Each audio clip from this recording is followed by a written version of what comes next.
حي على الفلاح.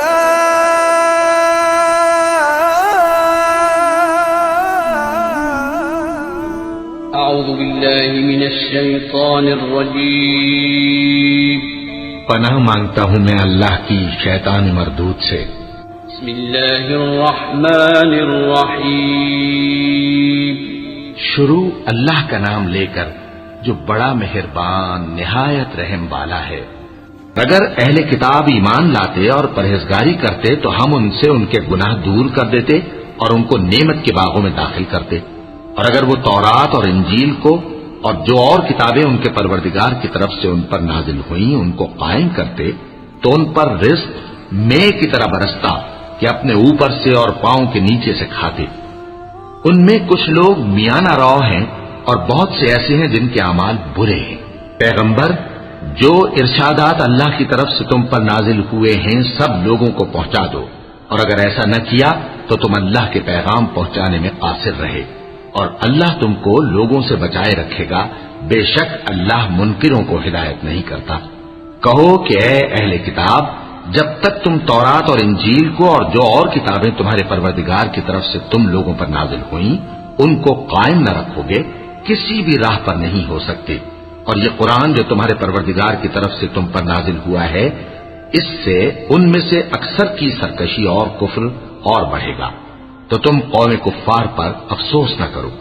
جو لوگ اللہ پر اور روز آخر پر ایمان لائیں اور عمل نیک کریں، خواہ وہ مسلمان ہو یا یہودی یا ستارہ پرست یا عیسائی، ان کو قیامت کے دن نہ کچھ خوف ہوگا اور نہ وہ غمناک ہوں گے.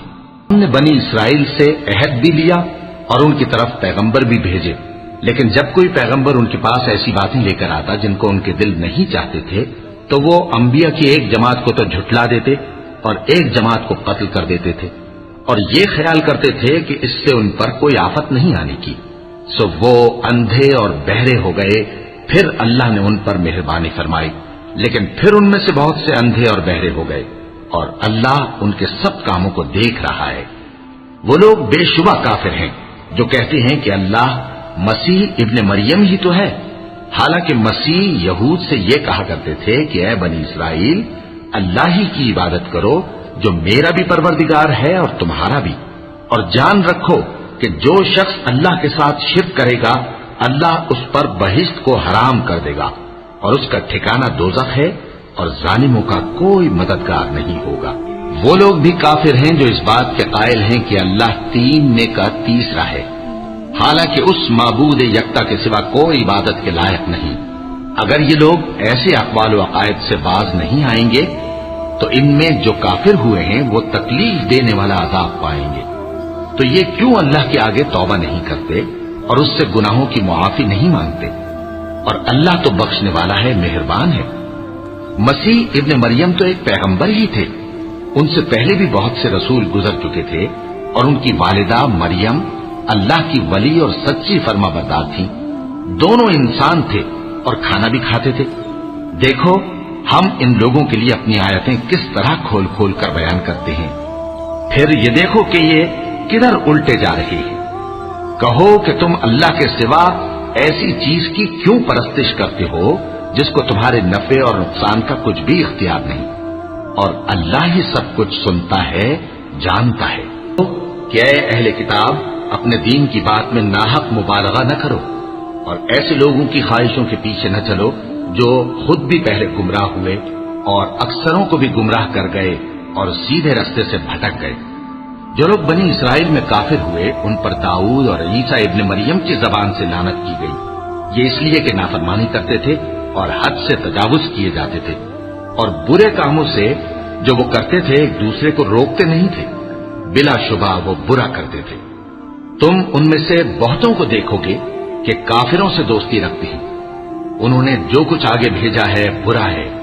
وہ یہ کہ اللہ ان سے ناخوش ہوا اور وہ ہمیشہ عذاب میں مبتلا رہیں گے. اے پیغمبر، تم دیکھو گے کہ مومنوں کے ساتھ سب سے زیادہ دشمنی کرنے والے یہودی اور مشرک ہیں، اور دوستی کے لحاظ سے مومنوں سے قریب تر ان لوگوں کو پاؤ گے جو کہتے ہیں کہ ہم نصارہ ہیں.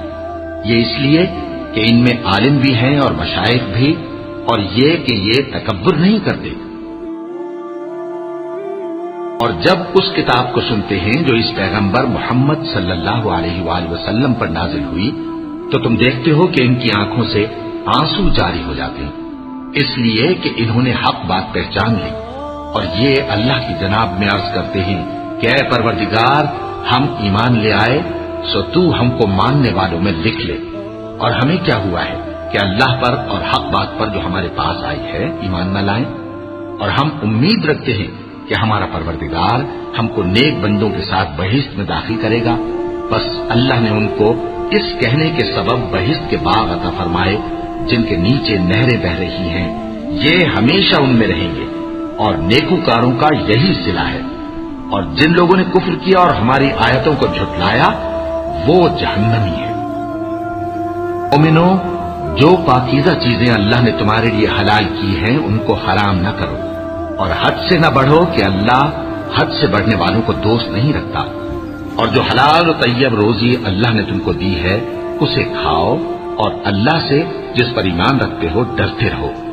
اللہ تمہاری بے ارادہ قسموں پر تم سے مواخذہ نہیں کرے گا، لیکن پختہ قسموں پر جن کے خلاف کرو گے مواخذہ کرے گا، تو اس کا کفارہ 10 ناداروں کو اوسط درجے کا کھانا کھلانا ہے جو تم اپنے اہل و عیال کو کھلاتے ہو، یا ان کو کپڑے دینا یا ایک غلام آزاد کرنا، اور جس کو یہ میسر نہ ہو وہ 3 روزے رکھے۔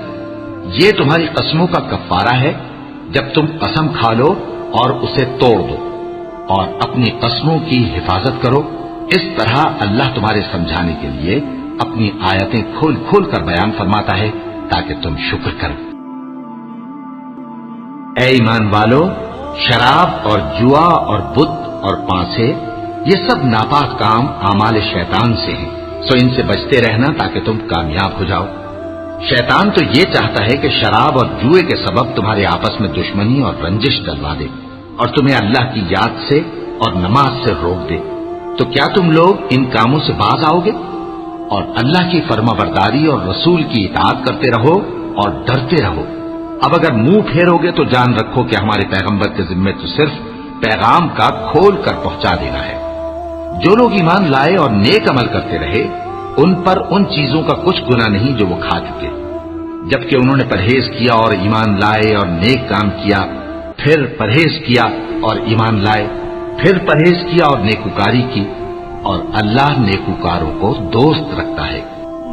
مومنوں، کسی قدر شکار سے جن کو تم ہاتھوں اور نیزوں سے حاصل کر سکو اللہ تمہاری آزمائش کرے گا، یعنی حالت احرام میں شکار کی ممانعت سے، تاکہ معلوم کرے کہ اس سے غائبانہ کون ڈرتا ہے۔ سو جو اس کے بعد زیادتی کرے تو اس کے لیے دکھ دینے والا عذاب تیار ہے۔ مومنوں، جب تم احرام کی حالت میں ہو تو شکار کے جانور نہ مارنا، اور جو تم میں سے جان بوجھ کر اسے مارے تو یا تو اس کا بدلہ دے، اور وہ یہ ہے کہ اسی طرح کا چوپایا جسے تم میں سے 2 معتبر شخص مقرر کر دیں قربانی کرے، اور یہ قربانی کعبے پہنچائی جائے، یا کفارہ دے اور وہ مسکینوں کو کھانا کھلانا ہے، یا اس کے برابر روزے رکھے تاکہ اپنے کام کی سزا کا مزہ چکھے، اور جو پہلے ہو چکا وہ اللہ نے معاف کر دیا، اور جو پھر ایسا کام کرے گا تو اللہ اس سے انتقام لے گا، اور اللہ غالب ہے، انتقام لینے والا ہے۔ تمہارے لیے دریا کی چیزوں کا شکار اور ان کا کھانا حلال کر دیا گیا ہے، یعنی تمہارے اور مسافروں کے فائدے کے لیے، اور جنگل کی چیزوں کا شکار جب تک تم احرام کی حالت میں ہو تم پر حرام ہے، اور اللہ سے جس کے پاس تم سب جمع کیے جاؤ گے ڈرتے رہو۔ اللہ نے عزت کے گھر یعنی کعبے کو لوگوں کے لیے موجب قیام بنایا ہے، اور عزت کے مہینے کو اور قربانی کے جانور کو اور ان جانوروں کو جن کے گلے میں پٹے بندھے ہوں، یہ اس لیے کہ تم جان لو کہ جو کچھ آسمانوں میں اور جو کچھ زمین میں ہے اللہ سب کو جانتا ہے، اور یہ کہ اللہ کو ہر چیز کا علم ہے۔ جان رکھو کہ اللہ سخت عذاب دینے والا ہے، اور یہ کہ اللہ بخشنے والا ہے، مہربان بھی ہے۔ پیغمبر کے ذمے تو صرف پیغام پہنچا دینا ہے، اور جو کچھ تم ظاہر کرتے ہو اور جو کچھ مخفی کرتے ہو اللہ کو سب معلوم ہے۔ کہہ دو کہ ناپاک چیزیں اور پاک چیزیں برابر نہیں ہوتی، گو ناپاک چیزوں کی کثرت تمہیں اچھی ہی لگے، تو عقل والو اللہ سے ڈرتے رہو تاکہ کامیاب ہو جاؤ۔ مومنوں، ایسی چیزوں کے بارے میں مت سوال کرو کہ اگر ان کی حقیقتیں تم پر ظاہر کر دی جائیں تو تمہیں بری لگیں، اور اگر قرآن کے نازل ہونے کے ایام میں ایسی باتیں پوچھو گے تو تم پر ظاہر بھی کر دی جائیں گی۔ اب تو اللہ نے ایسی باتوں کے پوچھنے سے درگزر فرمایا ہے، اور اللہ بخشنے والا ہے، بردبار ہے۔ اس طرح کی باتیں تم سے پہلے لوگوں نے بھی پوچھی تھی، مگر جب بتائی گئیں تو پھر وہ ان سے منکر ہو گئے۔ اللہ نے نہ تو کوئی بحیرہ مقرر کیا ہے، اور نہ کوئی صاحبہ، اور نہ کوئی وسیلہ، اور نہ کوئی حامی، لیکن کافر اللہ پر جھوٹ باندھتے ہیں، اور یہ اکثر عقل سے کام نہیں لیتے۔ اور جب ان لوگوں سے کہا جاتا ہے کہ جو کتاب اللہ نے نازل فرمائی ہے اس کی طرف اور پیغمبر کی طرف رجوع کرو، تو کہتے ہیں کہ جس طریق پر ہم نے اپنے باپ دادا کو پایا ہے وہی ہمیں کافی ہے۔ بھلا اگر ان کے باپ دادا نہ تو کچھ جانتے ہوں اور نہ سیدھے رستے پر ہوں تب بھی؟ اے ایمان والو، اپنے آپ کو سنبھالے رہو، جب تم ہدایت پر ہو تو کوئی گمراہ تمہارا کچھ بگاڑ نہیں سکتا۔ تم سب کو اللہ کی طرف لوٹ کر جانا ہے، اس وقت وہ تم کو تمہارے سب کاموں سے جو دنیا میں کیے تھے آگاہ کرے گا اور ان کا بدلہ دے گا۔ مومنو، جب تم میں سے کسی کی موت آ موجود ہو تو شہادت کا نصاب یہ ہے کہ وصیت کے وقت تم مسلمانوں میں سے 2 مرد عادل یعنی صاحب اعتبار گواہ ہوں، یا اگر مسلمان نہ ملیں اور تم سفر کر رہے ہو اور اس وقت تم پر موت کی مصیبت واقع ہو تو کسی دوسرے مذہب کے 2 شخصوں کو گواہ کر لو۔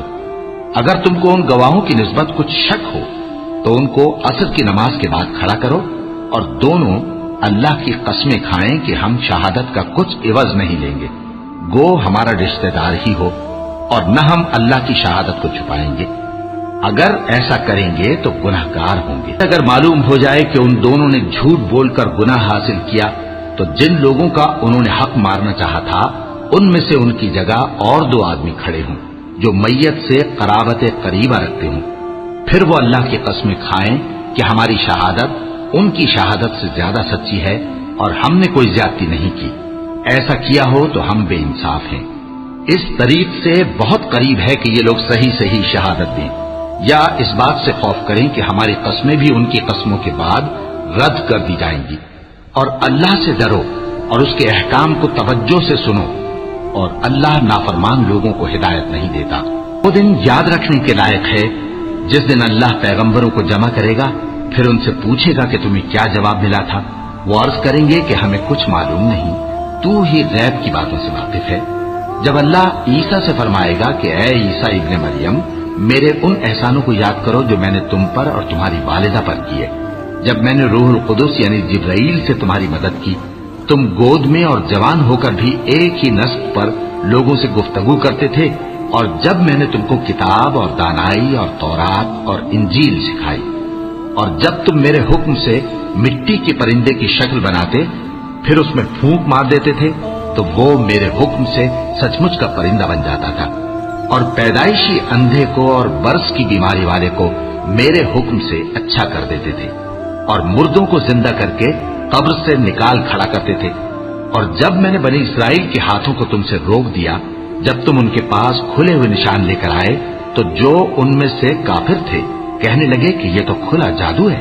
اور جب میں نے حواریوں کی طرف حکم بھیجا کہ مجھ پر اور میرے پیغمبر پر ایمان لاؤ، وہ کہنے لگے کہ پروردگار ہم ایمان لائے، تو شاہد رہی ہو کہ ہم فرما بردار ہیں۔ وہ قصہ بھی یاد کرو جب حواریوں نے کہا کہ اے عیسیٰ ابن مریم، کیا آپ کا پروردگار ایسا کر سکتا ہے کہ ہم پر آسمان سے کھانے کا خوان نازل کرے؟ فرمایا اگر ایمان رکھتے ہو تو اللہ سے ڈرو۔ وہ بولے کہ ہماری یہ خواہش ہے کہ ہم اس میں سے کھائیں اور ہمارے دل تسلی پائیں اور ہم جان لیں کہ آپ نے ہم سے سچ کہا ہے، اور ہم اس خوان کے نزول پر گواہ رہیں۔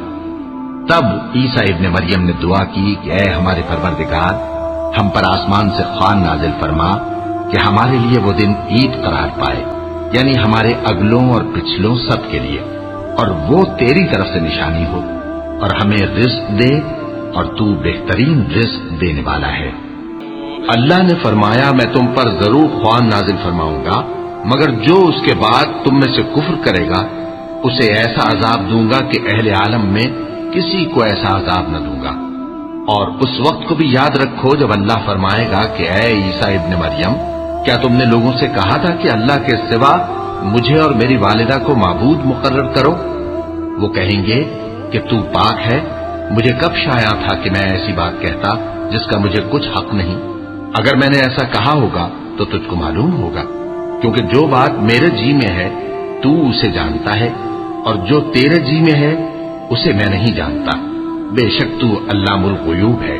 میں نے ان سے کچھ نہیں کہا بجز اس کے جس کا تو نے مجھے حکم دیا، وہ یہ کہ تم اللہ کی عبادت کرو جو میرا اور تمہارا سب کا پروردگار ہے، اور جب تک میں ان میں رہا ان کے حالات کی خبر رکھتا رہا۔ پھر جب تو نے مجھے دنیا سے اٹھا لیا تو تو ہی ان کا نگراں تھا، اور تو ہر چیز سے خبردار ہے۔ اگر تو ان کو عذاب دے تو یہ تیرے بندے ہیں، اور اگر انہیں بخش دے تو تیری مہربانی، اس لیے کہ تو ہی غالب ہے، حکمت والا ہے۔ اللہ فرمائے گا کہ آج وہ دن ہے کہ سچوں کو ان کی سچائی ہی فائدہ دے گی۔ ان کے لیے باغ ہیں جن کے نیچے نہریں بہ رہی ہیں، ہمیشہ ہمیشہ وہ ان میں بستے رہیں گے۔ اللہ ان سے خوش ہے اور وہ اللہ سے خوش ہیں، یہی بڑی کامیابی ہے۔ آسمان اور زمین اور جو کچھ ان دونوں میں ہے سب پر اللہ ہی کی بادشاہی ہے، اور وہ ہر چیز پر قادر ہے۔ صدق اللہ العظیم۔ حي على الفلاح